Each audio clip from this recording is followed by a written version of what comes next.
घोसी में सुबह 9 बजे तक 13.46% मतदान हुआ है। महाराजगंज में 14.37% मतदान हुआ। देवरिया में 9 बजे तक 12% मतदान हुआ है। तो सुबह 9 बजे तक आपको वोटिंग परसेंटेज बता रहे हैं कहां पर कितना मतदान हुआ है। हालांकि उम्मीद है कि पहले कुछ चरणों के मुकाबले इस बार जो मतदान प्रतिशत है वो बढ़ जाएगा। अब ये परसेंटेज आपके सामने। घोसी में 13.46% मतदान हुआ है।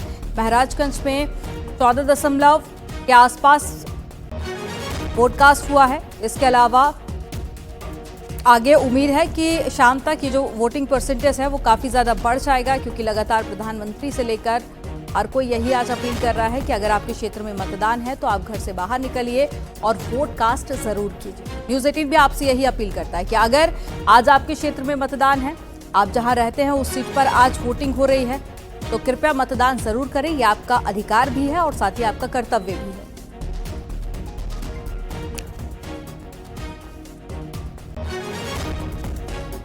और चलिए, हमारे साथ में खास मेहमान जुड़े हुए हैं। राजेश जी जुड़े हुए हैं, अशोक यादव जी जुड़े हुए हैं, प्रभात त्रिपाठी जी जुड़े हुए हैं।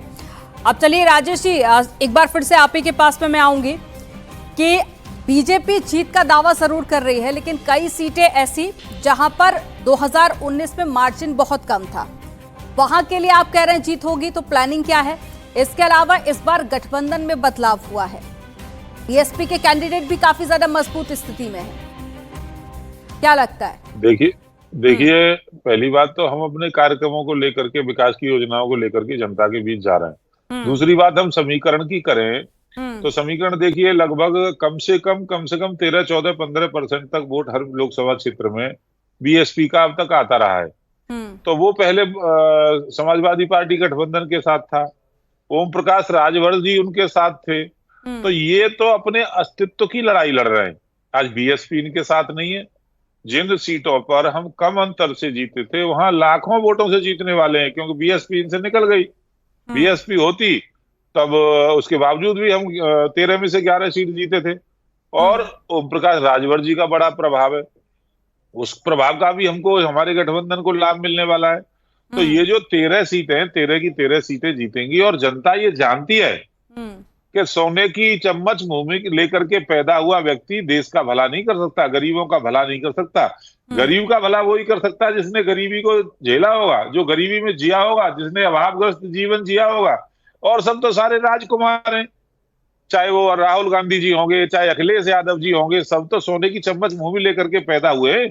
अपने पारंपरिक जो इनका परिवार है, जिस तरह से राजा महाराजा अपने बेटे को बीजेपी पार्टी में भी कई सारे ऐसे पॉलिटिशियंस हैं जो कि राजघराने से आते हैं। अब अगर आप ये बात करेंगे तो फिर सवाल तो उठेंगे आप पर भी। प्रधानमंत्री की बात कर रहे हैं, प्रधानमंत्री जी की, देश के प्रधानमंत्री का चुनाव है ये प्रधान का चुनाव नहीं है। लोग 5 साल के लिए देश का भविष्य हाथों में दे रहे हैं, तो कैसे व्यक्ति के देंगे? ये तय क्या अखिलेश यादव प्रधानमंत्री के उम्मीदवार हैं?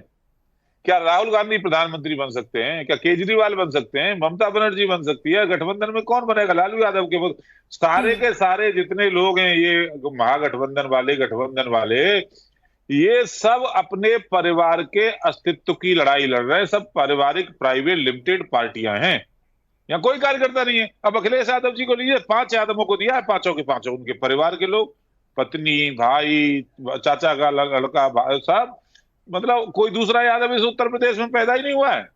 तो ये सोचनीय विषय, इन बातों को जनता बहुत अच्छी तरह से जानती है। इनके बहकावे में थोड़े ना आने वाली है।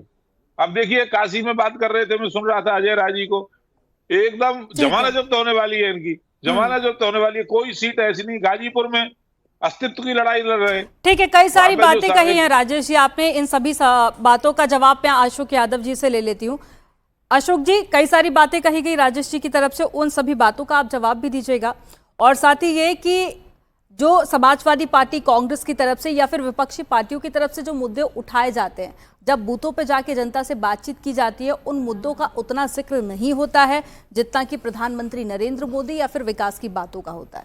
इस पर आप देखिए अमनदीप जी, जो मुद्दे हैं, आज देखिए कि जितने भी चरण के मतदान हुए, हर चरण के मतदान में माननीय मोदी जी और भाजपा की यही उद्देश्य था, यही स्ट्रेटजी थी कि मूलभूत मुद्दों से ध्यान भटकाना। इसलिए वो तमाम उलझुल बातें करते थे। लेकिन जनता तब भी महंगाई, बेरोजगारी, भ्रष्टाचार, अग्निवीर पेपर लीक की बात करती रही। आज हमारे मित्र कह रहे हैं राजेश जी, आप ही बताइए, माँ गंगा के सामने खड़े होकर लोग कसम खाते हैं सच बोलने की, अमनदीप जी, लेकिन माननीय मोदी जी माँ गंगा के सामने खड़ा होकर झूठ बोल दिए।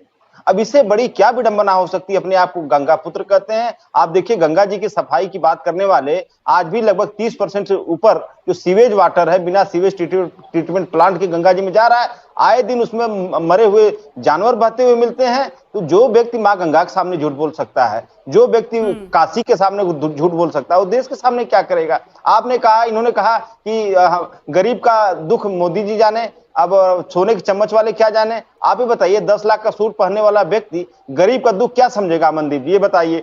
और तमाम बातें इन्होंने कहा दलितों का वोट जो है भाजपा में जा रहा है, कहां जा रहा है? आप घोसी का उपचुनाव देख लीजिए, ओम प्रकाश राजभर जी भी इनके साथ थे, सारी मशीनरी सरकारी इनके साथ थी, उसके बाद भी दलित समाज का एक मुश्त वोट हमारे प्रत्याशी को मिला और उनकी पराजय हुई। आज उत्तर प्रदेश सहित पूरे हिंदुस्तान में मैं दावे के साथ कह रहा हूं, दलित समाज सबसे आगे बढ़ चढ़ के भाजपा का विरोध इसलिए कर रहा है क्योंकि उसको ये बात का पता है कि 400 सीटें जिस दिन पा जाएंगे उस दिन बाबा साहब के संविधान को खत्म कर देंगे। इसीलिए दलित समाज एक मुश्त जो है इंडिया गठबंधन के साथ बिल्कुल खुल के जा रहा है, 1-2% नहीं, खुल के जा रहा है। और अभी इन्होंने इसके अलावा उन्होंने कहा कि भ्रष्टाचार और क्या इसके पहले वो बोल रहे थे। आज देश में देखिए, आजादी की बात से तो इतना इंडिया कितनी सीटें जीतने जा रहा है सर?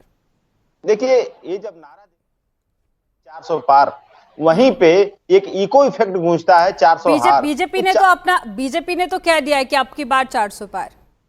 आप लोगों ने कोई ऐसा आंकड़ा सेट किया है? देखिए, हम लोग देखिए झूठ नहीं बोलते हैं, इन लोगों के झूठ बोलने पराकाष्ठा मैंने भी माँ गंगा के नाम लेके बता दिया। हम लोग ये बात बोल रहे हैं इंडिया गठबंधन की ये लोग 400 हारने जा रहे हैं, इंडिया गठबंधन की सरकार बनने जा रही है। वो 400 हारने जा रहे हैं, लेकिन सर तमाम आप लोगों ने भी तो इंटरनल सर्वे किया होगा ना, आप लोगों का भी तो सर्वे कुछ कहता होगा कि कितनी सीटों पर जीतने जा रही है इंडिया गठबंधन। देखिए, इंडिया गठबंधन हम लोग नारा तो नहीं देते, लेकिन जो इंटरनल सर्वे है उस सर्वे के हिसाब से हम लोग 350 से ऊपर जा रहे हैं, 350 से ऊपर है इंडिया गठबंधन जा रहा है। और इनकी जमानत बहुत सारे सीटों में जहां पे मार्जिन थोड़ा सा कम था, वो पुलवामा इफेक्ट था, बालाकोट इफेक्ट था, जो कि ये झूठ का गुब्बार इन्होंने खड़ा किया था, जो कि 24 घंटे भी नहीं बीते थे शहीदों की चिताओं का फोटो लगा लगा के माननीय मोदी जी वोट मांगना शुरू कर दिए थे, जिसकी वजह से देश में एक सेंटिमेंट्स था अमनदीप जी, उसी सेंटिमेंट्स की वजह से इन्होंने थोड़ा बहुत परफॉर्म कर लिया 19 में। लेकिन इस बार जनता बिल्कुल बौखलाई हुई है, जनता इनसे सवाल कर रही है, आप 5 किलो राशन तो दे रहे हो, लेकिन सिलेंडर का दाम आपने 3 गुना कर दिया। अभी आप राशन पर सवाल उठा रहे हो, उसके बाद भी कांग्रेस पार्टी की तरफ से कहा गया 5 किलो नहीं, हम तो 10 किलो देंगे। जब आप लोग जनता के बीच में जाते हैं तो वही जो योजना है उनको आप डबल करके बताते हैं, उसके बाद में आप टीवी चैनल्स पर आप योजनाओं को लेकर सवाल उठाते हैं। अमनदीप जी देखिए, हम लोग कांग्रेस पार्टी 10 किलो की बात कर रही है, लेकिन वो 10 किलो किस वैल्यू की बात है? इन्होंने कहा कि हम आखिरी पावदान पे खड़े हुए व्यक्ति का ध्यान देते हैं, आखिरी पावदान के व्यक्ति को सिर्फ 5 किलो राशन में बका रहे हैं, बाकी 16 लाख करोड़। लेकिन आपने अभी तक नहीं बताया कि इंडिया गठबंधन या फिर समाजवादी पार्टी कितनी सीटें जीतने जा रही है। ठीक है सर, लौटूंगी आपके पास में। ठीक है प्रभात जी, मैं आपके नहीं मैं लौट रही हूँ सर, मैंने आपको बोलने का वक्त दिया। प्रभात जी, इस बार अगर हम गठबंधन की बात करें तो कई सारे बदलाव हमें देखने को मिले, और समाजवादी पार्टी के कैंडिडेट्स को भी कई सारे एक्सपर्ट्स ने कहा कि इस बार बाकी सारी पार्टियों को भी नुकसान हो सकता है। इस पर आपका आकलन क्या कहता है? और समाजवादी पार्टी की बात कर ली जाए या फिर बसपा की बात कर ली जाए, तो मुकाबला क्या कई सीटों पर आप त्रिकोणीय भी देख रहे हैं?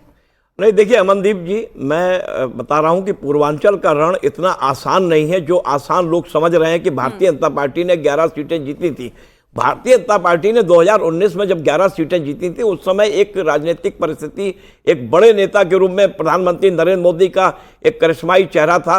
और निश्चित तौर पे अब जो इस बार विपक्ष इंडिया गठबंधन, कांग्रेस और समाजवादी पार्टी का जो हुआ है, वो जो परेशानियां हैं जनता के बीच में, देखिए पूर्वांचल में हमेशा एक छोटी छोटी जातियों को लेके वहां जातिगत समीकरण है, और जो दलित मतदाता जो भारतीय जनता पार्टी के पास एक मुश्त था, अब मायावती अकेले चुनाव लड़ रही है। ऐसी स्थिति में दलित मतदाता बहुत डिसाइडेड है, बहुत बड़ा एक फैक्टर है कि क्या, अगर जैसा कि अभी सपा के प्रवक्ता कह रहे थे कि दलित वोटर मेरे पास आ रहा है, अगर दलित का कॉम्बिनेशन कहीं इंडिया गठबंधन की तरफ चला गया तो निश्चित तौर पे भारतीय जनता पार्टी को कई सीटों पे नुकसान हो सकता है। लेकिन जो छोटी छोटी जाति के जो पार्टियां थी, जो एनडीए की सहयोगी दल हैं, उनकी भी स्थिति ग्राउंड लेवल पे ज्यादा अच्छी नहीं है। तो ये जो पूरा 13 सीटों का जो आज मतदान हो रहा है, ये निश्चित तौर पे एक त्रिकोणीय संघर्ष के रूप में है। और मैं मानता हूं कि 11 सीटें अगर भारतीय जनता पार्टी अपनी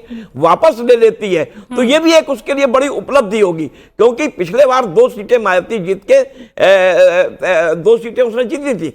अब घोसी, गाजीपुर, यहां तक कि देवरिया, और जिस तरीके से जाति समीकरण, यहां खुद अनुप्रिया पटेल थोड़ा सा संकट में है, क्योंकि जिस तरीके से राजा भैया वाला ठाकुर बनाम एक पटेल वहां पे स्थिति हुई, तो ये जो सारी सीटें हैं ये आसान नहीं है भारतीय जनता पार्टी के लिए। देखिए, दावा कोई भी कुछ करे कि 80 के 80 सीटें हम जीतने जा रहे हैं, लेकिन पूर्वांचल की स्थिति, क्योंकि योगी आदित्यनाथ और मोदी जी जब 2 लोग एक क्षेत्र में हैं तो उसका प्रभाव अच्छा होना चाहिए।